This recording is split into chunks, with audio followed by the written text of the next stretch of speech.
Domestik sekarang, rencana pemerintah untuk menurunkan bunga fasilitas likuiditas pembiayaan perumahan atau FLPP tidak hanya menguntungkan para debitur, namun juga bank penyelenggara FLPP. Derasnya pengucuran kredit perumahan juga membuat sekuritasi aset perumahan semakin marak di pasar modal. Rencana pemerintah untuk memangkas bunga FLPP dari 7,5% menjadi 5% membuat bank penyelenggara FLPP bersemangat untuk menggeber kredit subsidi tersebut, termasuk Bank Tabungan Negara atau BTN yang mendominasi 95% penyaluran FLPP sejak tahun 2011 lalu. Sejak tahun 1976 hingga November 2014, pengucuran kredit subsidi di BTN berkontribusi mencapai 46,8% dari total kredit sebesar 120,99 triliun rupiah. Pemangkasan bunga FLPP diyakini manajemen BTN tidak akan menekan margin bunga bersih, asalkan pemerintah juga menaikkan penyertaan dana pemerintah dari 75% menjadi 80%.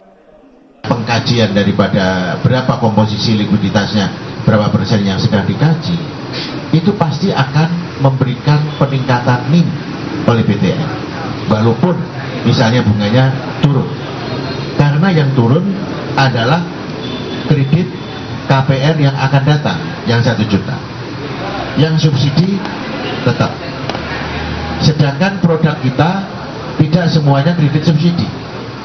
43% yang itu subsidi, yang 57% adalah non-subsidi, dan itu menggunakan harga market. Tahun ini BTN menargetkan kenaikan pembiayaan sebesar 10 triliun rupiah menjadi 125 triliun rupiah yang berasal dari proyeksi pertumbuhan kredit antara 17 hingga 18%. Target tersebut belum memperhitungkan rencana pembangunan 1 juta rumah oleh pemerintah. Pembangunan tersebut terdiri dari pembangunan rumah bersubsidi FLPP sebesar 600.000 rumah, 250.000 hingga 405.000 merupakan non-subsidi, dan 150.000 unit rumah yang merupakan fasilitas masyarakat yang dibangun pemerintah.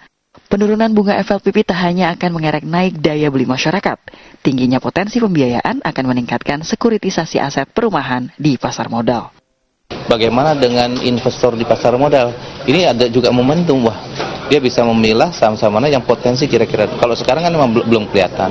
Perjalanan ini menjadi ke sana kan masih membutuhkan waktu. Nah, waktu inilah yang saya pikir mulai dari sekarang investor tuh sudah mulai melihat dari sisi fundamental.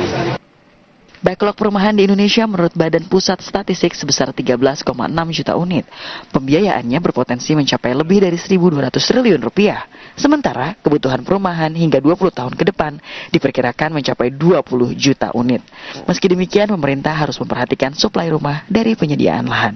Merlin Indriasari, Lucky Devianto, Bloomberg TV, Indonesia.